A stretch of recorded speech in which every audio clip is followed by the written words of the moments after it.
تو نظام چلانے والوں کو چاہیے کہ دیکھا جائے وہ شادی شدہ یا غیر شادی شدہ بہرحال 100 کوڑے اور رجم کر دینا یہ ان کی سزا ہے. اگر کوئی کسی پر تہمت لگائے تو اس کے 80 کوڑے سزا ہے. آپ مجھے یہ بتائیے ہم سارے مسلمان ہیں کہ نہیں ہیں؟ بے شک مسلمان. ذرا میں آپ کو تکلیف ضرور دوں گا معذرت کے ساتھ، میری یہ ادا نہیں ہے لیکن یہ موقع ایسا ہے کہ آپ کو تکلیف دوں گا کیونکہ وقت کم ہے اور یہ خطا میری ہے، میں مانتا ہوں، لیکن آپ کو تکلیف دوں گا. ذرا ہاتھ کھڑا کر کے بتائیے ہم مسلمان ہیں کہ نہیں؟ بے شک بے شک. ہم مسلمان ہیں نا؟ بے شک بے شک. اگر جب ہم مسلم ہیں، ہاں ٹھیک ہے وی آر مسلم، جب ہم مسلم ہیں تو پھر آپ بتائیں کیا جب ہمارے ہاں کوئی چوری ہوتی ہے تو ہم ہاتھ کاٹتے ہیں؟ نہیں کاٹتے. جب کوئی زنا کرے تو ہم رجم کرتے ہیں؟ آپ جتنی عمریں ہو گئی آپ کی، آپ نے کسی کو پاکستان میں رجم ہوتے دیکھا؟ جب نہیں دیکھا ہم نے تو اس کا معنی یہ ہو سکتا ہے کہ ہمارے پاس نظام مصطفیٰ نہیں ہے. اب بندہ یہ کہے تو ظاہر سی بات ہے کسی کو رجم کر دینا، کسی کے ہاتھ کاٹ دینا یہ تو ظلم ہے. تو میں یہ کہتا ہوں کہ پھر آپ اس والد سے پوچھیں، اس ماں سے پوچھیں کہ جس کی چھوٹی معصوم بچی کے ساتھ زیادتی کی جاتی ہے اور جناب والا برائی کی جاتی ہے، اور جب وہ انصاف لینے کے لیے آ کر سامنے بیٹھتے ہیں تو ان کے سامنے سے میچ تک ہٹا دیا جاتا ہے کہ تمہیں حق نہیں ہے کہ تم کوئی بات کر سکتے. اللہ. اگر یہاں پر نظام اسلام ہو، بتائیں کتنے لوگ چوریوں سے پریشان ہوتے ہیں، کتنے لوگ زنا کی وجہ سے پریشان ہوتے ہیں، کتنے لوگ بدکرداریوں بے حیائیوں کی وجہ سے پریشان ہوتے ہیں. اگر ہم ایک کوشش کریں، ایک جدوجہد کریں اور نظام مصطفیٰ لے کر آ جائیں، اور نظام مصطفیٰ کا تقاضا جو ہے وہ یہ ہوتا ہے کہ جناب والا وہاں پر کوئی بندہ جو ہے وہ اپنا ظلم جما نہیں سکتا، تو پھر اس کا نتیجہ کیا نکلے گا؟ اس کا نتیجہ یہ نکلے گا کہ ہماری بیٹیوں کی، ہماری بہنوں کی عزتیں محفوظ ہو جائیں گی. اس کا نتیجہ یہ نکلے گا کہ ہمارے گھر بار ہر چیز کی حفاظت ہوگی، دین اسلام اس کی حفاظت کرے گا. اور سب سے پہلی بات تو یہ ہے کہ اگر ہم اس نظام کی کوشش نہیں کرتے تو ہمارے ایمان کو جناب والا شبہات کے دائرے میں کھڑا کیا جائے گا. پھر ہمیں اپنے آپ پر غور کرنا ہوگا کہ ہم مومن ہیں بھی کہ نہیں ہیں. یہ تو ہمارے اخروی فوائد کی بات ہو رہی ہے کہ ایمان نہیں بچتا اگر نظام مصطفیٰ کی بات نہ کی جائے. اور دنیاوی فائدے کے اعتبار سے دیکھا جائے نظام مصطفیٰ وہ ہے جو ہمارے مال، ہماری جان، ہماری عزتوں کا محافظ ہے. اس نظام سے کبھی ہم جناب والا نظر انداز اس نظام کو نہیں کر سکتے. اور دوسری بات یہ ہے کہ جہاں نظام مصطفیٰ ہوتا ہے وہاں کنڈیشن یہ ہوتی ہے کہ وقت کے حاکم جو ہوتے ہیں وہ اپنے کندھوں پر راشن لاد کے جناب والا راتوں کو سفر کرتے ہیں اور غریبوں کے اندر راشن تقسیم کرتے ہیں. اور اگر نظام اسلام نہیں ہوگا تو تھر کے بچے پیاس سے مر رہے ہوں گے اور ہمارے روڈ جناب والا ٹوٹے پھوٹے ہوں گے اور کراچی والے ذلت کی زندگی جی رہے ہوں گے، لیکن ان کے حکمران صرف مہمانوں کے لیے دہی منگوانے کے لیے بھی ہیلی کاپٹر کا استعمال کریں گے. اور سوات کے اندر ہمارے جوان جو ہے آنکھوں کے سامنے گھنٹوں کھڑے ہو کر وہ مر جائیں گے، ان کی مدد کرنے کے لیے کوئی نہیں آئے گا. لیکن اگر ان کے کھانے ختم ہو جائیں تو اپنے کھانے دوسرے ملک سے ان کو منگوانے پڑے تو یہ پرائیویٹ جہاز بھیجیں گے اور کھانے منگوا لیں گے جب نظام اسلام نہیں ہو. لیکن اگر نظام اسلام ہو، اگر ہم یہ کوشش کریں، اور فردیت سے بنتا ہے نا، یہ جمہوریت ہے نا، اگر ہم یہ خود کو بدل لیں اور یہ سوچ اور یہ فکر اپنے اندر پیدا کریں تو پھر اس کا انجام یہ ہوگا کہ نظام مصطفیٰ جب ہوگا پھر حضرت عمر فاروق ایک قانون بناتے ہیں بیٹھ کے منبر پہ، اور جب منبر سے اترتے ہیں تو سامنے انصار کی ایک عورت کھڑی ہو جاتی ہے اور یہ کہتی ہے کہ عمر کون ہوتا ہے یہ قانون بنانے والا؟ جب ہمارا خدا ہمیں یہ حق دیتا ہے تو عمر کون ہوتا ہے ہم سے حق چھیننے والا؟ پھر وہ ایک خاتون بھی کھڑی ہو کر وقت کے امیر المؤمنین کو روک لیتی ہے اور اسی وقت جناب عمر واپس جاتے ہیں اور جا کر اپنا قانون واپس لیتے ہیں اور یہ کہتے ہیں جو قانون میں نے بنایا تھا اس خاتون نے قرآن کے ذریعے اس قانون کا رد کر دیا، لہذا وہ قانون میں واپس لیتا ہوں، اب اس قانون کو نافذ نہیں کیا. جب نظام اسلام ہوتا ہے. اب چونکہ وقت مختصر ہے اور میں نے بہت ساری چیزیں آپ کے سامنے رکھنی ہے، آپ نے نظام مصطفیٰ کے فوائد سن لیے. اب نظام مصطفیٰ قائم کیسے ہو؟ اب نظام مصطفیٰ قائم کیسے ہو تو اس کے لیے بہت سارے امر ضروری کے طور پر ہیں. سب سے پہلی جو بات ہے، اگر آپ یہ چاہتے ہیں کہ ہمیں ایسا نظام مل جائے کہ جس نظام کے اندر ہمارے مال، ہماری جان، ہماری عزتوں کا تحفظ ہو، تو سب سے پہلے اپنی صحبتوں کو بدلو. اپنی صحبتوں کو بدلو.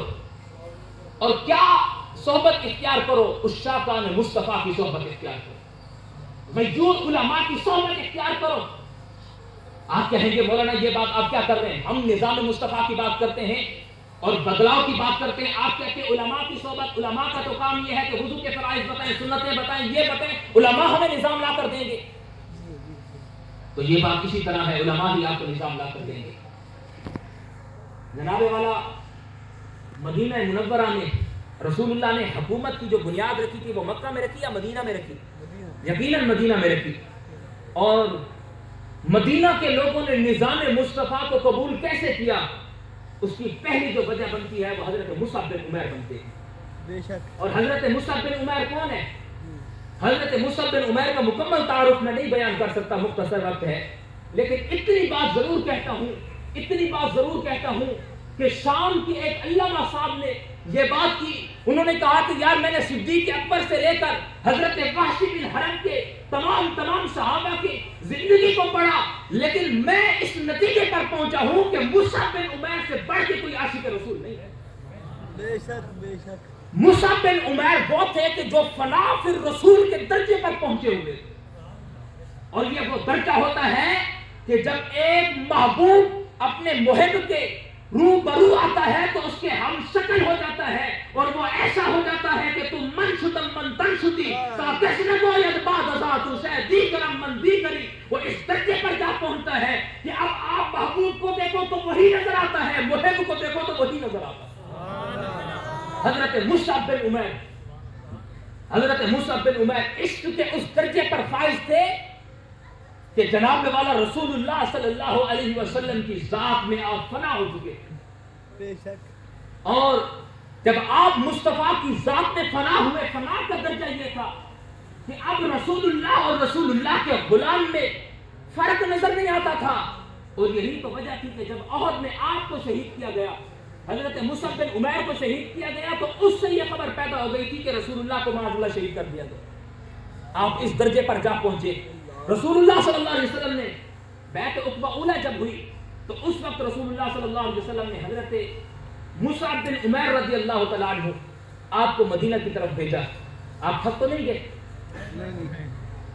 مصعب بن عمیر کو آپ نے مدینہ کی طرف بھیجا اور جا کر فرمایا کہ مصعب، یہ مدینہ وہ مدینہ ہے کہ انشاءاللہ یہاں سے اٹھنے والا قافلہ قیصر و کسریٰ سے ٹکرا جائے گا، لہذا چلے جاؤ اور ان کو جا کے عشق مصطفیٰ کے جام پلاؤ. حضرت مصعب بن عمیر وہ عاشق رسول تھے، اور آپ نے ہی پہلا جمعہ جا کر مدینہ میں پڑھایا. جب آپ نے عشق مصطفیٰ کے جام صحابہ کو پلائے تو خدا کی قسم وہ جب عشق مصطفیٰ کے جام پینے والے صحابہ حضور صلی اللہ علیہ وسلم کے عشق میں مست ہوئے تو پھر منظر یہ ہوا کہ انہوں نے حضور کے ہاتھ پر بیعت کی تھی کہ یا رسول اللہ، مدینے سے آگے پیچھے ہم کسی دشمن سے نہیں لڑیں گے، اگر مدینے کے اندر آ کے کوئی دشمن آپ کا مقابلہ کرے تو ہم ضرور جواب دیں گے. یہ بات طے ہو چکی تھی، بعد میں بہت آگے لے کر چلا گیا. لیکن جب بدر کا موقع آیا اور جا کر کفار اسلام سے جناب دشمنان اسلام سے جب باہر جا کر جنگ لڑنی پڑی تو اس موقع پر حضور صلی اللہ علیہ وسلم نے یہ بات فرمائی کہ بتاؤ، اب تو معاہدہ یہ ہوا تھا کہ مدینہ میں صرف دفاع کرو گے، اب بات مدینہ سے باہر کیا تو کیا بات؟ اس وقت حضرت جناب والا اوس و خزرج کے سردار کھڑے ہو جاتے ہیں، حضرت سعد کھڑے ہو جاتے ہیں، کہتے ہیں کہ یا رسول اللہ، اب میں ذرا بات کو پیچھے لے کر وہ مصعب بن عمیر کے درس جو انہوں نے لیے تھے، وہ ایک عاشق رسول کے جناب والا بھرے ہوئے عشق کے جام جو انہوں نے کیے تھے، انہوں نے کہا کہ یا رسول اللہ، اب بات مدینہ کی ہو یا مدینہ سے باہر کی ہو، ہم 313 ہیں، اگر بات 10 سے لڑنے کی ہو، 10,000 سے لڑنے کی ہو، 10 کروڑ سے لڑنے کی ہو، اور باہر میں لڑنے کی ہو یا بری میں لڑنے کی ہو، خدا کی قسم اب آپ کے غلام اس درجے پر پہنچ چکے ہیں کہ ہر لمحہ یہ آپ کے نام پر قربان ہونے کے لیے تیار ہے. نعرہ تکبیر، اللہ اکبر، نعرہ رسالت. آپ ذرا سمجھے میری بات کو، وقت نہیں ہے اتنا. حضرت مصعب بن عمیر نے جب ان کو عشق مصطفیٰ کے جام پلائے، اب یہ صحابی کھڑے ہوئے، یا رسول اللہ آپ کے ایک حکم پر ہم تو سمندروں میں گھوڑے ڈال دیں گے. سب سے پہلی جو ذمہ داری ہے وہ ہماری یہ ہے، اگر ہم نظام مصطفیٰ چاہتے ہیں، اپنے منبر جو ہے وہ غیور علماء کو سپرد کریں، اپنے منبر. اور آپ یہ کہتے ہیں کہ ایک عاشق کے پاس منبر ہو تو نتیجہ کیا نکل سکتا ہے؟ میں نے کہا صدیوں پہلے وہ نتیجہ تم دیکھو جو حضرت مصعب بن عمیر کی وجہ سے عطا ہوا، اور 75 صحابہ تھوڑے ہی عرصے کے اندر آپ رسول اللہ کی غلامی میں لے کر آئے، اور وہی مدینے سے قافلے یہ ممبر تمہارے اس شاہکار مصطفیٰ کے پاس ہوں گے اور دلیروں کے پاس ہوں گے تو پھر انشاءاللہ تم دیکھو گے کہ نظام مصطفیٰ کیسے غالب آ جائے. اور اگر صدیوں بعد کسی کو یقین نہیں ہوتا تو پھر میں کہتا ہوں ذرا آنکھیں کھول اور جامع مسجد رحمت للعالمین کے ممبر کی طرف دیکھ. جامع مسجد رحمت للعالمین وہ چھوٹی سی مسجد جس کا رقبہ کوئی بڑا نہیں. جی ہمارا ادارہ بہت بڑی زمین کے احاطے میں ہے. میں نے کہا نہیں, غیرت ہونی چاہیے. 313 بڑے ہوتے ہیں, غیرت ہونی چاہیے. اور جناب والا اگر کسی غیرت مند شخص کے پاس تمہارا ممبر ہوگا, تمہاری مسجد جناب والا وہ 10 مرلے کے پلاٹ میں بھی کیوں نہ ہو, پورا عالم میں کفر کام کر دے. اور جب اس عاشق مصطفیٰ کے پاس یہ ممبر تھا اور اس ممبر پر بیٹھ کے جب انہوں نے گفتگو کی, پھر منظر کیا قائم ہوا؟ پھر منظر یہ قائم ہوا کہ یقین کیجئے جن جو نوجوانوں کو عالم میں کفر نے کروڑوں کا خرچ کر کے اسلام سے دور کیا, شرابیں پینے میں مست کیا, سگریٹیں پینے میں مست کیا اور جناب والا بے حیائی میں برائی کے کاموں میں مست کیا, لیکن جب یہ ممبر ایک عاشق مصطفیٰ کے پاس گیا, انہوں نے مصعب بن عمیر کی طرح وہ عشق کے جام پلائے. اب یہ نوجوان جو برائیوں میں بھٹکتے تھے اپنی گلیوں چوراہوں میں کھڑے ہو کر اور فیض آباد کی سرد ہواؤں میں کھڑے ہو کر یہ کہتے ہیں, یہ نوجوان دیکھو, ان کے چہرے دیکھو, ارے یہ وہ نوجوان تھے جن کے پاس کوئی مقصد نہ تھا, لیکن آج صدیوں بعد یہ ہر جوان یہ کہتا ہے کہ مر جاؤں جو اس طرح سے جاؤں 2 قدم, کیا بچے بیمار غم کو بے مسیحا چھوڑ کر. اور یہ دعویٰ کرتے ہیں کہ یا رسول اللہ فیض آباد کی سرد ہوائیں ہو یا جناب والا امریکہ امبیسی ہو یا اسلام آباد ہو, اب سرے دار بھی پکارا اور جناب والا جہاں جہاں ہمیں موقع ملا اب ہم رسول اللہ کے نظام کی بات کرتے چلے جائیں گے انشاءاللہ. اب یہ نوجوان اس درجے پر جا پہنچے ہیں. وجہ کیا ہے؟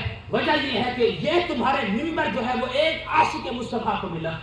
اور آج جناب والا یہ بھی بہت بڑے دکھ کی بات ہے, یہ بھی بڑے دکھ کی بات ہے جب ہمارے علماء ان ممبروں پر بیٹھ کے تمہیں یہ دین سمجھاتے ہیں تو ہماری عوام سے ہی لوگ اٹھ کر کہتے ہیں کہ حضرت والا سیاسی گفتگو نہ کیجیے, آپ یہاں پر بیٹھ کے جناب والا ہمیں وضو کے فرائض بتائیے. میں نے کہا اٹھاؤ قرآن, پورا قرآن تمہیں سیاست کا درس دیتا ہے. اگر سیاست نہیں تو وہ من لم یحکم بما انزل اللہ کا کیا معنی؟ بے شک بے شک. اس لیے تو ان یہودیوں نے یہ سازش کی, ان یہودیوں نے یہ جناب والا پروپیگنڈے کی کہ قرآن مقدس سے چند آیات کو نکالا جائے. بے شک. اور ان کے ساتھی کئی مسلمان بھی بنے, لیکن رہے گا یوں ہی, ان کا چرچا رہے گا. یہ بات نہیں ہو سکتی الاسلام یعلی ولا یعلا, اسلام ہمیشہ غالب رہتا ہے, اسلام پر کوئی غالب نہیں آ سکتا اور رہے گا یوں ہی, ان کا چرچا رہے گا. قیامت تک میرے مصطفیٰ کا نام بھی رہے گا, میرے مصطفیٰ کا دین بھی رہے گا اور انشاءاللہ اسلام غالب رہے گا. ہاں یہ بات بھی ضرور ہے, دین اسلام کو غیروں نے بھی نقصان پہنچایا تو منافقوں نے بھی کوئی کمی نہیں کی. بے شک. اور لیکن رسول اللہ صلی اللہ علیہ وآلہ وسلم نے کئی منافق اپنے ساتھ رکھ کر امت کو یہ درس دیا کہ جب قیامت تک تم دین کی سر بلندی کی بات کرو گے تو سنو منافق بھی تمہارے اطراف ہوں گے, لیکن تم نے منافقوں سے کیسے نپٹنا ہے یہ درس بھی میں تمہیں دے کر جا رہا. بے شک بے شک. آپ سمجھ چکے؟ بے شک. میرا وقت تقریباً ختم ہونے کو ہے, اللہ بس اتنی بات ہے. اللہ. ممبر اپنا اشراقہ مصطفیٰ کو دے اور ان علماء کی صحبت کو اختیار کریں. آپ کیا سمجھتے ہیں ہم جو اس طرح کی تقریریں کرتے ہیں, ہم جو اس طرح کے بیانات کرتے ہیں, ہمیں اس کا کوئی قیمت ادا نہیں کرنی پڑتی؟ ہاں وہ اور ہوتے ہیں جن کو یوں اچھال کے اور یوں یہ ساری باتیں, ہمارے ہاتھ میں یوں ہوتا ہے, ہاں یوں ہوتا ہے. لیکن بات یہ ہے کہ انجلی سجن واہ ہوا انجلی سجن واہ, لطفے سجن دم بدم کالے سجن گاہ گاہ. بات یہ ہے کہ جب یوں بھی ہوتا ہے نا, خدا کی قسم وہاں ہماری آنکھیں لگتی ہیں, ہمیں جو نظارے ہوتے ہیں وہ ہمیں ہی پتہ ہے, وہ بھی ہمیں ہی پتہ ہے, وہ ہر کوئی کہاں جان سکتا ہے اس کا. تو پھر لطفے سجن دم بدم کالے سجن گاہ گاہ. عاشق کو یہی بھی کہتے ہیں انجلی سجن واہ واہ انجلی سجن واہ واہ. جس حال میں ہمارا یار راضی ہے ہم بھی اسی حال میں راضی ہیں. بے شک بے شک بے شک. یہ ہے اس شاقہ مصطفیٰ کی صحبت اختیار کریں. جب آپ انشاءاللہ دلیر علماء کی صحبت میں بیٹھیں گے تو پھر آپ بھی یہی کہیں گے ارے لے آؤ ان کو ہمارے سامنے دیکھتے ہیں کہ اوقات کیا ہے. علماء کی صحبت, مشہور علماء کی صحبت, یہ پہلی ذمہ داری ہے. اور دوسری ذمہ داری کیا ہے؟ دوسری ذمہ داری آپ اگر نظام مصطفیٰ چاہتے ہیں، آپ اگر یہ چاہتے ہیں کہ آپ کی بیٹیوں کی، آپ کی بہنوں کی اور آپ کے جان و مال یہ سب کچھ محفوظ ہو، تو اس کے لیے دوسری جو چیز ہے وہ کیا ہے؟ قلندر لاہوری نے یہاں پر قلم اٹھایا اور بات کی، گنج ہائے ہر دو عالم را کلی، تیغ ایوبی و نگاہ باز، اور ان دونوں چیزوں کا فقدان ہے، ان دونوں چیزوں کا حضرت والا کیا ہے؟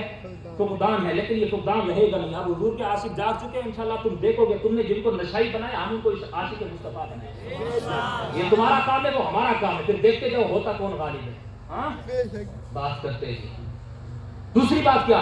گنج ہائے ہر دو عالم را کلی، تیغ ایوبی و نگاہ وا یزید۔ قلندر لاہوری کہتے ہیں اگر عالم اسلام یہ چاہتا ہے، مسلمان یہ چاہتا ہے کہ دونوں عالم کے خزانے اس کی گود میں آ جائیں، تو دو چیزیں، تیغ ایوبی، صلاح الدین ایوبی جیسی بہادری خود میں پیدا کرو، و نگاہ با یزید، اور با یزید بستانی رحمت اللہ علیہ جیسی نگاہ پیدا کرو۔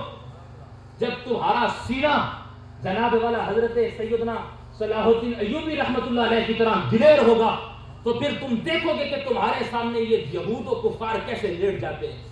یہ اس لائق ہے کہ ان کی عزت کی جائے؟ یہ بدبخت لائق ہے؟ ہاں، دلیر تو عاشق مصطفیٰ ہی ہوتا ہے، دلیر تو عاشق مصطفیٰ ہی ہوتا ہے۔ ہماری تقریر سن کے جو کام دے وہ ہم سے مقابلہ کرے گا، اللہ اللہ اور ہمارے بھی، میں نے پہلی وہ بات کی کہ یہ ممبر عاشقوں کو دو۔ اس کی وجہ یہ ہے کہ جب تم بدبختوں کو یہ ممبر دیتے ہو، جب 2 نمبر لوگوں کو ان ممبر پر بٹھاتے ہو، تو وہ بیٹھ کے تمہیں بزدلی کے درس پڑھاتے ہیں۔ اور خدا کی قسم میں نے صحابہ کی زندگی سے لے کر رسول اللہ کی زندگی دیکھی، صحابہ کی زندگی دیکھی اور ساروں کی زندگی دیکھی، درس قرآن پڑھا، حدیث پڑھی، کہیں بھی مجھے بزدلی کا درس نہیں ملا۔ بس بات یہ، بے شک، اس لیے تو کہا نا کسی نے کہ ان غلاموں کا یہ مسئلہ ہے کہ ناقص ہے کتاب، وہ سکھاتے نہیں مسلمان کو غلامی کے آداب۔ یہ کہتے کہ قرآن کو ڈھونڈے، تعریف کریں گے، تعریف کریں گے، ایک صفحہ، دوسرا صفحہ، تیسرا، ارے کہیں غلامی کا باب نہیں لکھا ہوا؟ غلامی کے باب ڈھونڈتے ہو قرآن میں؟ یہاں تمہیں یہ سب کچھ نہیں ملے گا، یہاں تو ایک ہی چیز ہے، ان اللہ اشتری من المؤمنین انفسهم واموالهم بان لهم الجنہ یا ایھا النبی حرض المؤمنین علی القتال وما لکم لا تقاتلون۔ یہ قرآن بتاتا ہے، قرآن یہ کہتا ہے کہ کیا ہو گیا تم اللہ کے راہ میں جہاد کیوں نہیں کرتے؟ قرآن تو یہ کہتے ہیں اذن للذین یقاتلون بانہم ظلموا وان اللہ علی نصرہم لقدیر۔ اللہ فرماتے ہیں میدان لگانا تمہارا کام ہے، بخمسۃ آلاف من الملائکہ، آسمان سے فرشتے بھیجنا میرا کام ہے، میدان میں لگاؤ۔ تم میدان ہی نہیں لگاتے، میدان ہی نہیں لگاتے، بہت دنوں کے بیٹھ گئے۔ یاد رکھنا رسول اللہ صلی اللہ علیہ وسلم کا واضح فرمان موجود ہے، فرمایا کہ جس کے سینے میں کبھی جہاد کی طرف پیدا نہیں ہوئی نا، یہ رمز کبھی پیدا نہیں ہوئی کہ یار میں بھی اٹھتا اور جہاد کرتا اور رسول اللہ کے دین کے لیے قربان ہو جاتا، جس کے سینے میں یہ درد کبھی پیدا نہیں ہوا، وہ بندہ منافقت میں سے ایک شاخ پر مرا، منافق ہو کے مرا ہے وہ بندہ۔ دین اسلام کا یہ درس ہے۔ اللہ اللہ گنجہا ہے ہر دو عالم را کلی، تیغ ایوبی۔ اب تیغ ایوبی کیا ہے؟ تیغ ایوبی یہ ہے کہ جناب والا حضرت نور الدین زنگی نے ایک منبر تعمیر کروایا تھا۔ یہ واقعہ مختلف زاویوں سے بیان کیا گیا ہے۔ سوچنے کا جو نظریہ ہے نا، جو انداز ہے، اس کو اس طرح سوچیں۔ آپ نے ایک منبر تعمیر کرایا اور کہا کہ حضرت جب بیت المقدس فتح ہو جائے گا نا، مسجد اقصیٰ کے اندر یہ منبر سجایا جائے گا۔ بے شک، وہ منبر ایسا عظیم منبر تھا، بڑا خوبصورت منبر تھا۔ خیر بعد میں دشمنان اسلام نے اس منبر کو بھی آگ لگائی۔ حضرت وہ نہیں باز آتے، یہ ہمارے لوگ باز آ جاتے ہیں۔ یہ کہتے ہیں کہ شاید اب کافر سو گیا، ہم ابھی ذرا ٹھنڈے ہو جائیں۔ آپ یہ سمجھتے ہیں ہم ٹھنڈے، وہ ٹھنڈے پڑے ہوئے جنہوں نے پورے فلسطین کو ذبح کر کے رکھ دیا، وہ نہیں بھولتے، ہم لوگ بھول جاتے ہیں۔ بات یہ ہے حضرت نور الدین زنگی نے وہ منبر بنوایا۔ اب لوگ جاتے کہتے کہ حضرت یہ منبر کا کس لیے کہا کہ جب بیت المقدس فتح ہوگا تو انشاءاللہ اس منبر کو وہاں رکھا جائے گا اور یہاں سے عالم اسلام کے جو مسلمان ہوں گے، جو علماء ہوں گے، وہ اس منبر پر بیٹھ کے خطبہ دیں گے۔ بے شک، اب ذرا سوچیے، صلاح الدین ایوبی کا بچپنا ہے ابھی، اور بڑے بڑے لوگ جاتے اس منبر کی زیارت کرتے، ماشاءاللہ کیا نقش و نگار ہے، کیا خوبی ہے، کیا فن ہے، کیا یہ ہے، کیا وہ ہے۔ لیکن نور الدین زنگی کے مشن سے کس نے وفا کی؟ جب حضرت صلاح الدین ایوبی اس منبر کو دیکھا نا، تو آپ نے پہلی نظر میں جو بات کی، آپ نے کیا فرمایا آپ کو پتہ ہے؟ آپ نے اس منبر کو دیکھتے ہی فرمایا کہ یہ خوبصورت منبر نور الدین زنگی نے مسجد اقصیٰ کے اندر رکھنے کے لیے بنایا ہے نا، تو پھر نور الدین زنگی کا کام یہ تھا، اس کو تو زندگی نے وفا نہیں کی، دنیا سے چلے گئے۔ نور الدین زنگی کا کام یہ تھا کہ انہوں نے منبر بنانا تھا. انشاءاللہ اللہ کے فضل سے صلاح الدین ایوبی کا کام یہ ہوگا کہ یہ منبر اٹھا کے مسجد اقصی میں نصب کر دے. سبحان اللہ سبحان بے شک. ہمارے مسلمان کہتے ہیں شاید اوروں کا کام ہے, یہ اوروں کا کام ہے, یہ کوئی اور, ہم نے نہیں کرنا, کس نے کرنا ہے؟ اگر رسول اللہ کے غلام ہم ہیں تو پھر رسول اللہ کی عزت و ناموس پر پہرا بھی ہمیں دینا ہوگا, ڈونلڈ ٹرمپ آ کر نہیں دے گا. بے شک بے شک. اور کیا بتائیں آپ لوگ حاضر ہیں رسول اللہ کی عزت و ناموس پر پہرا دینے کے لیے؟ ذرا ہاتھ اٹھا کے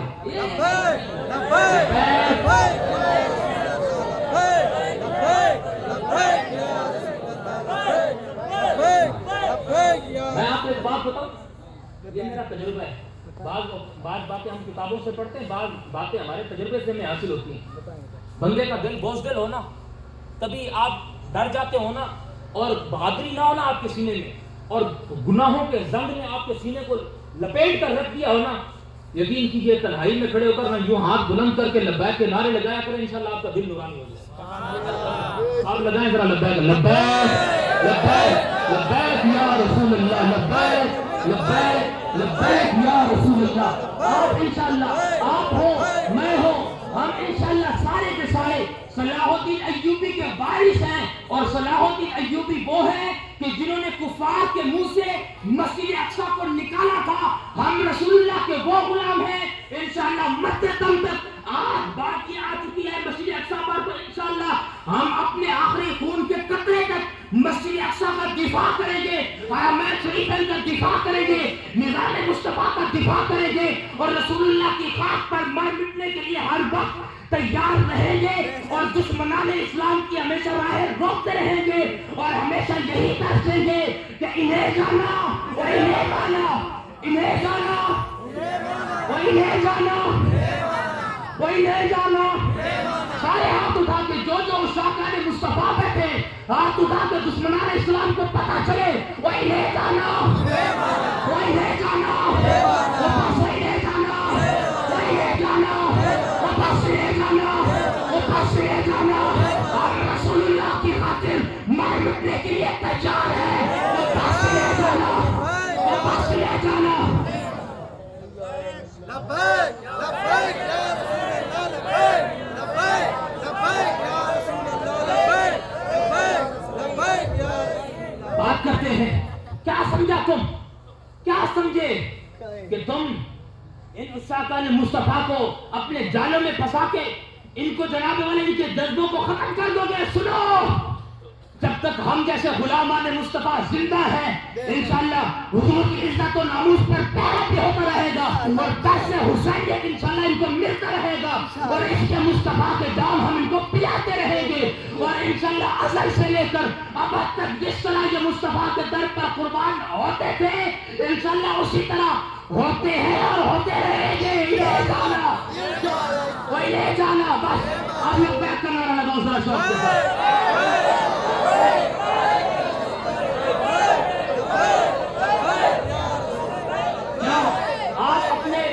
فلسطینی بھائیوں کے لیے حاضر ہیں؟ کیا مسجد اقصی کے تحفظ کے لیے حاضر ہیں؟ کیا ان دشمنان اسلام کو نک ڈالنے کے لیے حاضر ہیں؟ کیا پاکستان میں نظام مصطفیٰ کو لانے کے لیے حاضر ہیں؟ کیا ہر دشمن مصطفیٰ کے مقابل کھڑے ہونے کے لیے حاضر ہیں؟ یہی تو لبیک کا معنی ہوتا ہے, یہی تو لبیک کا معنی ہے. ہم راتوں کو جاگ جاگ کر جو یہ شور مچا رہے, اور کیا ہم کیا اپنی نامی گرامی چاہتے ہیں؟ ہم یہ چاہتے ہیں کہ ہمیں جنازے والا اٹھا کر کے کسی بلندی پر بٹھائے. ہم تو رسول اللہ کے غلام ہیں, اور ہم نے درس پڑھا ہے صحابہ سے. انشاءاللہ جو وقت مجھے ملا وہ وقت ختم ہو گیا. بات اتنی ہے, اپنی ذمہ داریاں سمجھنے, اپنی ذمہ داریاں اور یہ باتیں ذہن میں رکھ کر جائیں. اپنے نگاہوں کی حفاظت کرنی ہے, سب سے پہلا عمل اپنے نگاہوں کی حفاظت کرنی ہے.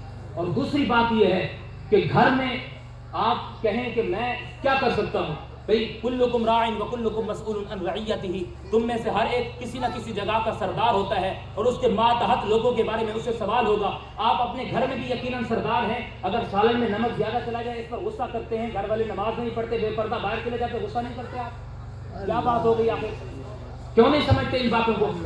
ہاں, جب ہماری مائیں بہنیں پردہ پہن کر اور یہ جناب والا حجاب کر کے باہر جاتی ہو نا، تمہیں پتہ ہی نہیں ہے کہ یہ دشمنان اسلام پر کتنا گراں گزرتا ہے۔ وہ یہ کہتے ہیں کہ ہم نے اربوں روپے یہ میں نے کچھ باتیں وضاحت کے ساتھ کرنی تھی، کھول کے کرنی تھی، لیکن بس نصیب کی بات ہے کہ میں تھوڑا لیٹ ہو گیا اور ماحول اس طرح کا بن گیا۔ لیکن کچھ باتیں میں آپ کے سامنے واضح کرتا، اربوں روپے خرچ کیے تمہارے حیا کو خریدنے کے لیے، بس کیوں جی؟ تمہاری ایک مسلم بیٹی ٹک ٹاک پر ایک ویڈیو بنا کے کفار کو دیتی ہے اور بدلے میں کفار اس کو لاکھوں روپے دیتا ہے، کیا کہتے ہیں اس کے فن کے دیتا ہے؟ نہیں، صرف اس چیز کے اس کو لاکھوں روپے دیتا ہے کہ تم نے اچھا کیا کہ مسلمانوں کے اندر سے حیا کو چھیننے میں ہماری مدد کی ہے۔ بے شک اس چیز کے اربوں ہم کو دیتے ہیں اور وہ خوش ہو گئے، بن گئے سیم و زر کے بندے، اور سیم و زر کے ہی بندے بن گئے۔ ہم تو رسول اللہ کے وہ غلام ہیں کہ جناب والا حضرت عبداللہ بن حذافہ سامی کو رومی بادشاہ نے کہا کہ مصطفیٰ کا کلمہ چھوڑو، آدھی سلطنت دیتا ہوں، پوری سلطنت دیتا ہوں، یہ دیتا ہوں، وہ دیتا ہوں، لیکن آپ نے ایک ہی بات کی، آپ نے فرمایا تو سمجھا نہیں، دل بمحبوب حجازی مستن زیر جہت میں یکتی کرتے مستن، تجھے پتہ نہیں کہ ہم رسول اللہ کے وہ غلام ہیں کہ ہمارے سینے صرف رسول اللہ کے در پر قربان ہیں، اور تو یہ کہتا ہے کہ ساری سلطنتیں کیا بات کرتا ہے؟ لو آتیتنی جمیع ما تملک وجمیع ما تملک وجمیع ملک عربک واللہ ما رجعت عن دین محمد طرفۃ عین۔ فرمایا کہ یہ آدھے سلطنت نہیں اور پوری سلطنت دے، پورے کا پورا ملک عرب دے، مجھے اللہ کے عزت و جلال کی قسم ہے، میں پلک جھپکنے کے برابر بھی اپنے مصطفیٰ کے در سے بے وفائی نہیں کرتا۔ یہ ہے رسول اللہ کے غلام، یہ ہے رسول اللہ کے غلام۔ چائے کی پیالی پہ بکنے والے لوسی وہ کوئی اور ہوں گے، رسول اللہ کے غلام کی کوئی قیمت نہیں ہوتی۔ کیا عمران صاحب کی قیمت لگا سکا تھا کوئی؟ لگا سکا تھا کوئی؟ بابا جی کے جوتوں کی بھی کوئی قیمت لگا سکا؟ 21 کروڑ لے آؤ، 21 کروڑ کا ثبوت۔ اس مرد کلندر نے کہا تھا کہ قبر سے نکال کے بات کر لینا۔ باتیں کرتے ہیں بابا جی دی، سارے عاشقوں کی طرح یار مست ہو کر بیٹھا کریں، کیا بات ہوگی؟ سارے آج میں سارے بابا جی ہوئے، آج میں سارے بابا جی، بات سنو، یہ رسول اللہ کے ذکر کی جناب والا حقیقت ہے۔ مصطفیٰ کا ذکر بھی ہمیشہ بلند رہے گا، یہ قرآن کی نص ہے اور یہ فقیر کا تجربہ ہے، اور جناب والا یہ قرآن کے مشاہدات ہیں۔ جو بھی مصطفیٰ کے دامن کو پکڑے گا، جو بھی مصطفیٰ کے دین کی بات کرے گا، جس طرح مصطفیٰ کا ذکر بلند ہے اسی طرح اس کا بھی ذکر بلند ہو جائے گا۔ آج یہ سارے بابا جی، آج یہ سارے بابا جی کیوں بات کریں؟ صرف ایک ہی بات ہے کہ انہوں نے رسول اللہ کے در کی غلامی کی ہے، اور جو بھی رسول اللہ کا غلام ہے ہمارا وہ امام ہے، بس بات کریں۔ زندہ باد، زندہ باد، زندہ باد، زندہ باد، زندہ باد، زندہ باد۔ ذرا بات ختم ہو گئی، بس یہی بات تھی کہ مضبوط بنائیں انشاءاللہ خود کو، اور اگر بزدلی اندر ہے کوئی تھوڑی بہتی تو پھر لبیک کے نعرے لگائے کریں۔ اب انشاءاللہ آپ نے پرزور ایک نعرہ لگانا ہے کہ بات ختم کر دیتے، لبیک